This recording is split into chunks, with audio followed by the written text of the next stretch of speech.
नमस्कार साथियों, राधे राधे। साथियों, आप सभी का मनी एक्सप्लोरर चैनल में हार्दिक स्वागत है। साथियों, आज हम बात करेंगे सेकंड हाउस की।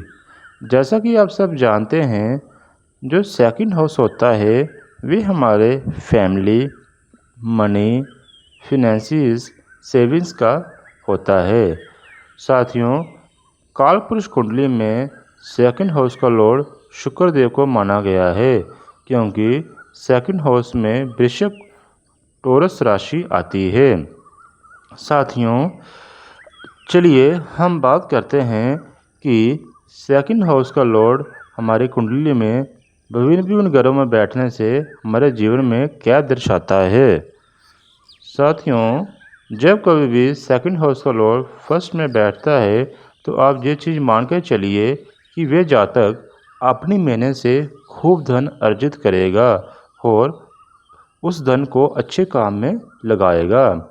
वे जातक इतनी मेहनत करेगा अपने तन से, मन से, कि वे काफ़ी अच्छी अमाउंट में पैसा हासिल करेगा और अपने सेविंग भी करेगा। तो साथियों, ये स्थिति काफ़ी अच्छी मानी गई है। जब कभी सेकंड हाउस का लॉर्ड सेकंड में बैठता है फिर तो क्या ना ही क्या, आनंद ही आनंद। क्योंकि जब कभी भी उस घर का स्वामी अपने घर में बैठ जाता है तो वह काफ़ी अच्छे रिजल्ट देता है। साथियों, जब सेकंड हाउस का लॉर्ड सेकंड में बैठता है तो आप ये मान के चलिए कि आपको धन संबंधी कोई दिक्कत नहीं होगी। आपके पास अच्छी सेविंग होगी, अच्छे फिनेंसिस होंगे और आपकी काफ़ी सपोर्टिव फैमिली होगी।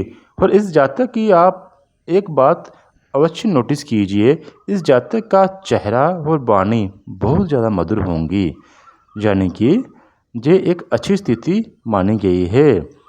चलिए अब हम बात करते हैं सेकंड हाउस की लॉर्ड की थर्ड हाउस में बैठने से क्या प्रभाव पड़ता है। साथियों, जैसा आप सब जानते हैं, थर्ड हाउस हमारे शॉर्ट जर्नी, शॉर्ट ट्रैवलिंग और हमारे स्ट्रगल को दर्शाता है। तो ये जातक पैसा तो कमाएगा लेकिन इसकी जर्नी चली रहेगी। छोटी छोटी यात्राओं से इसे पैसे की प्राप्ति होगी। और एक बात अब अवश्य देखें, इस जातक के जो सिबलिंग होंगे उनका स्टेटस काफ़ी अच्छा होगा, उनके पास अच्छा खासा धन होगा, क्योंकि थर्ड हाउस हमारे धन को भी दर्शाता है।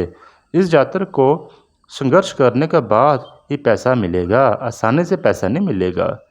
चलिए अब हम बात करते हैं थर्ड हाउस सेकंड हाउस के लॉर्ड की फोर्थ हाउस में बैठने से आपके जीवन में क्या प्रभाव पड़ता है।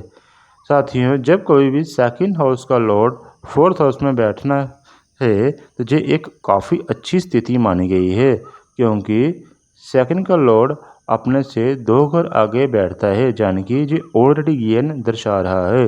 और वैसे भी कालपुरुष कुंडली में हमारा फोर्थ हाउस का सबसे केंद्रीय का स्ट्रॉन्ग हाउस माना गया है, क्योंकि फोर्थ हाउस ही हमें व्हीकल्स, सर्वेंट, अच्छी फैमिली हाउस देखने को मिलता है।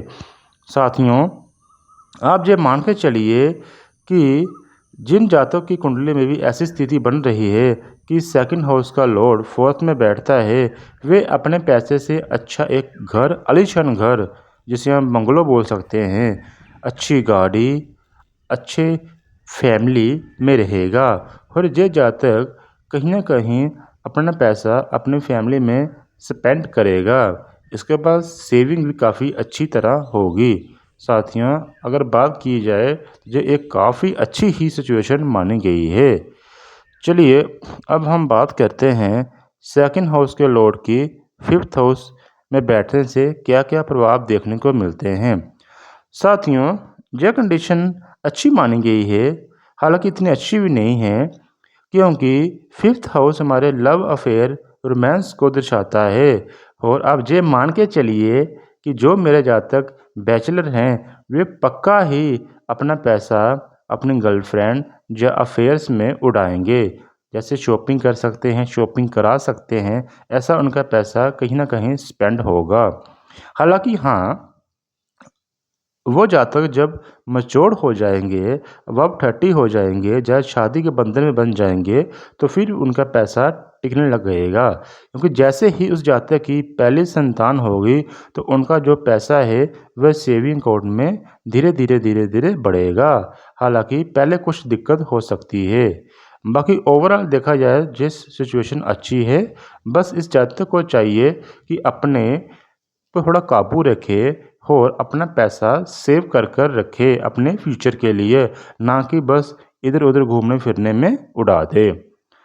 साथियों, अब हम बात करते हैं जब कभी सेकंड हाउस का लॉर्ड सिक्स्थ में बैठता है। जैसा कि आप सभी जानते हैं, कालपुरुष कुंडली में सिक्स्थ हाउस को अच्छा नहीं माना गया है, क्योंकि सिक्स्थ हाउस दर्शाता है हमारे स्ट्रगल, हमारा डेप्ट, हमारा लोन, कर्जा। इसलिए जब कभी भी ये कंडीशन बनती है, तो आप जब मान के चलिए उस जातक की ज़िंदगी में पैसे से लेकर दिक्कत होता ही होता है। यानी कि उसकी आया चलाया चलेगी, लेकिन हो सकता है उसके पास पैसा खूब हो, लेकिन फिर भी किसी ऐसी सिचुएशन बन जाए उसे लोन लेना पड़े। इसलिए साथियों, इस जातक को चाहिए कि वह लोन लेने से बचे और कोशिश करे जो उसने सेविंग की है उसमें ही अपनी गुजारा करे, ना कि लोन लेकर लोगों को दिखावे के लिए अपना आलीशान घर और गाड़ी ले। बाकी साथियों, ये ज़रूरी नहीं है कि ये सिचुएशन हो तो आपके स्ट्रगल देखने को मिलेगा। ओवरऑल कुंडली की कंडीशन देखनी पड़ती है। अगर तो गुरु महाराज देख रहे हों, शुक्र महाराज देख रहे हों, जब बैठे हों सिक्स्थ हाउस में, तो कब प्रभाव पड़ेगा, कुछ कम नेगेटिव इफेक्ट पड़ेगा। चलिए अब हम बात करते हैं जब कभी भी सेकंड हाउस का लॉर्ड सेवंथ में बैठता है। क्योंकि ये क्वेश्चन बड़े लोग पूछते हैं कि जब कभी भी सेकंड का लॉर्ड सेवन में बैठेगा तो मैं एक कैसा जीवन साथी प्राप्त होगा, वो काफ़ी अमीर होगा, रिच होगा। हाँ, चलिए साथी, ये जैसा कि जो सेवन्थ हाउस होता है वो हमारे स्पाउस का होता है, हमारे बिजनेस पार्टनर का होता है, हमारा सोशल सर्कल का होता है। जब कभी भी सेकंड हाउस का लॉर्ड सेवन से कनेक्ट है, तो आप ये मान के चलिए आपको कहीं ना कहीं गेन या लॉस तो पक्का होगा। वो डिपेंड करता है कैसी सिचुएशन है। अगर तो ग्रह ने अच्छी सिचुएशन बना रखी है, सेकंड का जो लॉर्ड है वो शुभ ग्रहों से दृष्ट हो रहा है, तो आप ये मान के चलिए आपको अच्छा खासा धन अपने जीवन साथी से प्राप्त होगा। और अगर आप कोई बिजनेस कर रहे हैं तो बिजनेस में भी काफ़ी अच्छा मुनाफा आपको प्रॉफिट होगा। लेकिन हाँ साथियों, इन जातकों को चाहिए कि वो लोन लेने से बचे, क्योंकि सेकंड से सेवन्थ आपका सिक्स्थ पड़ रहा है। यानी कि लोन लेने की संभावना बढ़ सकती है। हो सकते हैं आफ्टर मैरिज जातक लोन लेने के लिए जाए, लेकिन नहीं, लोन इन्हें अवॉइड करना चाहिए।